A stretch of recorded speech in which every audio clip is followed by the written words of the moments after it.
5 minutes தான், வெறும் 5 minutes தான். நம்ம ஈஸியாக இந்த சம்மை போட்டுடலாம். ப்ராஃபிட் அண்ட் லாஸ், அதே சமயத்தில் மிஸ்ஸிங் இன்ஃபர்மேஷன் எப்படி போடுறதுன்னு பார்க்கலாம்.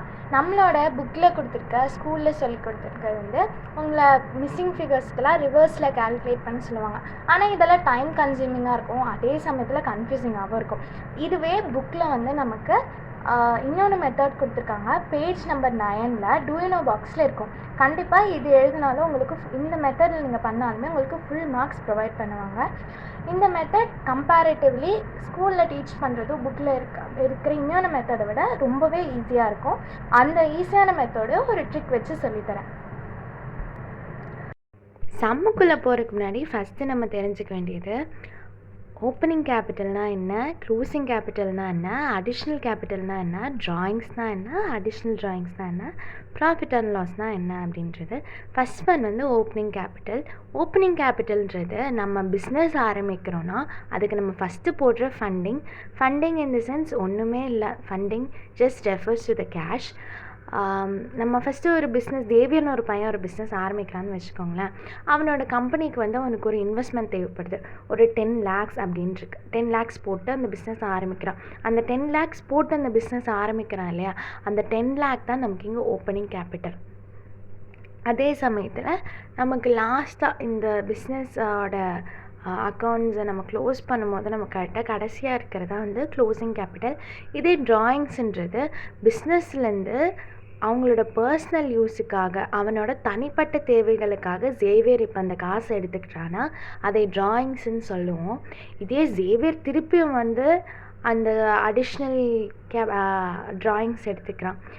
அடிஷ்னலாக அவன் வந்து பர்சனல் யூஸுக்காக காசு எடுத்துக்கிறான் பிஸ்னஸ்லேருந்து அப்படின்னா அதையே வந்து அடிஷ்னல் ட்ராயிங்ஸ் அப்படின்னு நம்ம சொல்லுவோம். இதே சமயத்தில் ப்ராஃபிட் அண்ட் லாஸ் அது நமக்கு வர பேலன்ஸ் வச்சு தான் கண்டுபிடிக்க முடியும். ப்ராஃபிட்ன்றது ஒரு பிஸ்னஸ் வந்து லாபத்தில் போச்சுன்னா அது ப்ராஃபிட்னு சொல்லுவோம். லாஸ்னால் நஷ்டம். ஆப்வியஸ்லி இதை பற்றி அவங்க எல்லாத்துக்குமே தெரிஞ்சிருக்கும். இப்போ நம்ம சம்குள்ளே போகலாம். இதுதான் பேஜ் நம்பர் 9ல் கொடுத்துருக்க அந்த டூ யூ நோ பாக்ஸ். உங்களுக்கு இந்த மெத்தட் ரொம்பவுமே ஈஸியாக இருக்கும். ஸோ இது எப்படி பண்ணணும்னு இப்போ பார்க்கலாம். நீங்கள் ஞாபகம் வச்சுக்க வேண்டியது ஒரே ஒரு விஷயந்தான், தட் இஸ் குடல்.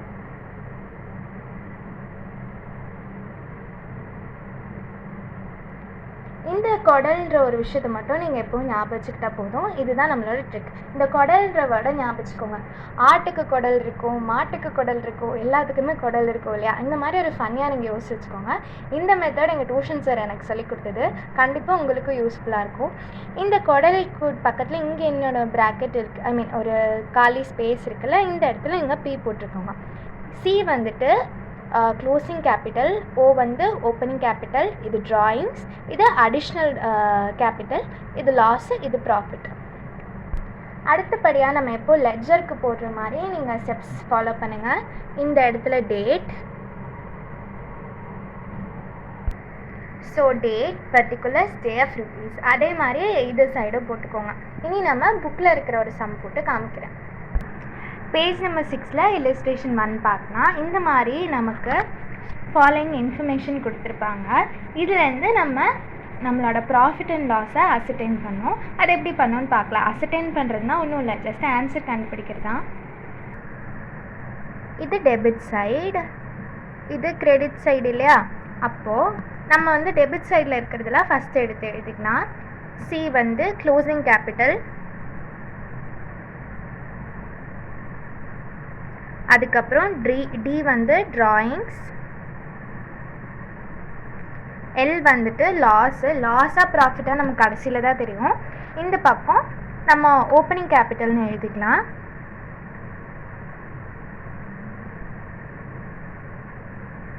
அடுத்து அடிஷ்னல் கேபிட்டல்,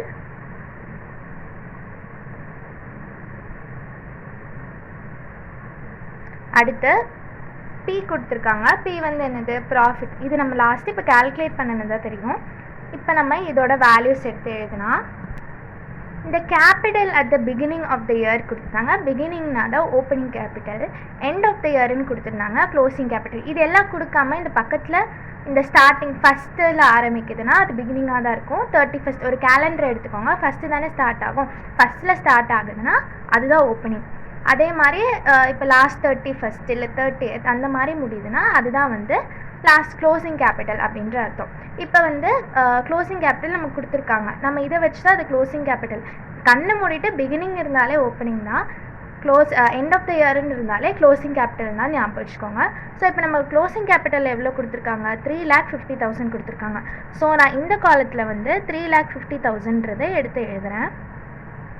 அடுத்தது ட்ராயிங்ஸுக்கு எனக்கு 40,000 கொடுத்துருக்காங்க, அந்த ட்ராயிங்ஸ் 40,000 நான் எடுத்து எழுதிடுறேன். இப்போ எனக்கு ஓப்பனிங் கேபிட்டலுக்கு எவ்வளோ கொடுத்துருக்காங்க, 2 lakh கொடுத்துருக்காங்க.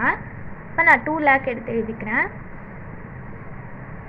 அடிஷ்னல் கேபிட்டலுக்கு எனக்கு 70,000 கொடுத்துருக்காங்க, 70,000 எடுத்து எழுதிக்கிறேன். இனி நம்ம இதை டேலி பண்ணோம். டேலி பண்ணுறதுனா ஒன்றும் பயப்படுறதுல, இது ரெண்டு சைட்லையும், அதாவது டெபிட் சைட்லேயும் கிரெடிட் சைட்லேயும் இந்த 2 அமௌண்ட் நம்ம 2 அமௌண்ட் போட்டு வச்சுருப்போம் இல்லையா, அந்த 2 அமௌண்ட்டை 2 சைடு ஃபஸ்ட்டு டோட்டல் பண்ணி எந்த சைடு இருக்க கம்மியான அமௌண்ட் இருக்கோ அந்த அமௌண்ட்டை வந்து அந்த டோட்டல் பண்ணதுலேருந்து மைனஸ் பண்ணணும். மைனஸ் பண்ணி வர ஆன்சரை கம்மியாக எந்த சைடில் நமக்கு கம்மி அமௌண்ட் டோட்டல் வந்திருக்கோ அந்த சைடு எடுத்து அந்த பேலன்ஸ் அமௌண்ட்டை எழுதணும். அவ்வளோதான். கேட்கும் போது புரியாத மாதிரி தான் இருக்கும், ஒரு டைம் பண்ணி பார்த்தா உங்களுக்கு கண்டிப்பாக புரியும். இப்போ நம்ம 3,50,000 40,000 ஃபஸ்ட்டு ஆட் பண்ணிக்கலாம்.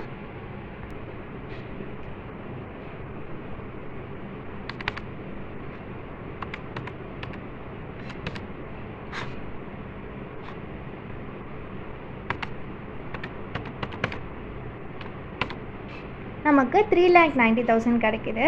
இதை வந்து கார்னரில் எங்கே எழுதி வச்சுக்கோங்க. இப்போ நான் இங்கே எழுதி வச்சுக்கிறேன், 3,90,000 அப்படின்றத இந்த மாதிரி எங்கே எழுதி வச்சுக்கோங்க.